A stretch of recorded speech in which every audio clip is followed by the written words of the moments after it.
Good evening everyone, welcome back to my channel. আমি জুঁই। বন্ধুরা, তোমরা কেমন আছো? আশা করি তোমরা খুব খুব ভালো আছো। আমরাও মোটামুটি ভালো আছি। দেখো, সাজুগুজু করে নিচ্ছি, যাচ্ছি একটা বিয়ে বাড়ি। তো দেখো, বিয়ে বাড়ি যাবো, তো তার জন্য তো প্রেজেন্টেশন লাগবে। তো বউটার জন্য দেখো একটা সুন্দর লালে সবুজে একটা জামদানি শাড়ি কিনে নিয়েছি। বউটার নামটা হচ্ছে খুব সুন্দর, জানো তো, লাল টুসি। তাই জন্য একটা লাল টুকটুক শাড়ি তোমাদের দাদাভাই বললো কিনে নিতে। কারণ লাল টুসির সঙ্গে লালটা বেশ ভালো যাবে। দেখো শাড়িটা কেমন হয়েছে একটু কমেন্ট করে জানিও। আর আমাকে কেমন লাগছে একটু বলো। দেখো দেখো, শাড়ি পরে নিয়েছি সুন্দর করে। আর খুব ঠান্ডা ছিল তো, তাই জন্য দেখো একটা হাই নেক সোয়েটারকে পরেছি। কারণ বিয়ে বাড়ি যেতে গেলে যদি বড় সোয়েটার পরি, শাড়িটা তো ঢেকে যাবে। তো প্রেজেন্টেশন নিয়ে দেখো বিয়ে বাড়িও পৌঁছে গেছি আমরা, অনেকটাই দূর ছিল। তো চলো, বিয়েবাড়ির এখানে তো কেউ লোকজন নেই, কিন্তু উপরে প্রচুর লোকজন আছে। এখানে দেখো এসেই দেখছি সবাই ফটোশ্যুট করছে। সামনেই দেখো মেরুন কালারের শাড়ি পরে বৌমা বসে আছে। আর লোকজনও আস্তে আস্তে চলে আসছে, কিন্তু প্যান্ডেলটা করেছিল পুরো ফাঁকাতে। কিন্তু শীতকালে এই ফাঁকা প্যান্ডেলটা করাতে আমার একটু ভয়ই লাগছিল। এখন তো আমরা না হলে একটু একটু বসছি, আর ওরা তো সবসময় বসেছে, ঠান্ডা লেগে যাবে। দেখো প্রেজেন্টেশনও দিয়ে দিলাম বৌমার হাতে শাড়িটা।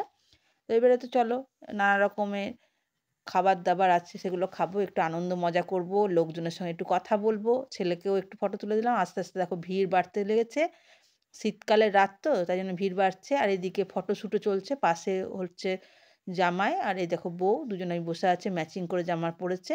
আর এদিকে দেখো বাড়ির লোকজন গান চালিয়ে বেশ সুন্দরভাবে নাচতে শুরু করে দিয়েছে। কারণ বিয়ের সময় সব আনন্দ করাটাই, মানে মজা করাটাই ভালো লাগে। তো দেখো পকোড়া নিয়ে নিয়েছি প্রথমেই, তারপর জিলাপি। তারপরে তো এখানে অনেক রকমের স্টল ছিল, তোমার কফিও ছিল, তো কফিটা আমি খাইনি। তারপর ফুচকার স্টলে চলে গেলাম, ফুচকাটা বেশ ভালো করেছিল, ফুচকাটাও খেয়ে নিলাম। আর ওদের সঙ্গে আমার নাচ করতে খুবই ইচ্ছা করছিল, কিন্তু যেহেতু ওদেরকে ঠিক ভালোভাবে চিনি না বলে আমি আর নাচ করতে যাইনি। যদি আমার কিছু বন্ধু-বান্ধব বা চেনা জানা থাকতো তাহলে নিশ্চয়ই ডান্স করতাম ওদের সঙ্গে। তো এই দেখো ছেলেগুলোও খেলা করছিল। আর প্যান্ডেলটা খোলার মধ্যে না খুব ভালোই লাগছিল, কিন্তু উপরে কোনো ছাউনি ছিল না, ওটাও একটা ভয় লাগছিল যে ঠান্ডা না লেগে যায়। তাই তোমার দাদাভাইকে বললাম চলো এখন ফাঁকা আছে, খেয়ে নিই, নাহলে পরে আবার ভিড় লেগে যাবে। তো খাবার টেবিলে বসে গেছি, তো একটু জল খেয়ে নিলাম। তারপরে তোমাদেরকে দেখো মেনু চার্টটা দেখিয়ে নিচ্ছি কী কী আছে। মিনারেল ওয়াটার, স্যালাড, ভেটকি ফিশ ফ্রাই, রাধাবল্লভী, আর ছেলের নাম ছিল কৌশিক, আর লাল টুসি মেয়ের নাম। আর দেখো কলা পাতাতে দিয়ে দিয়েছে।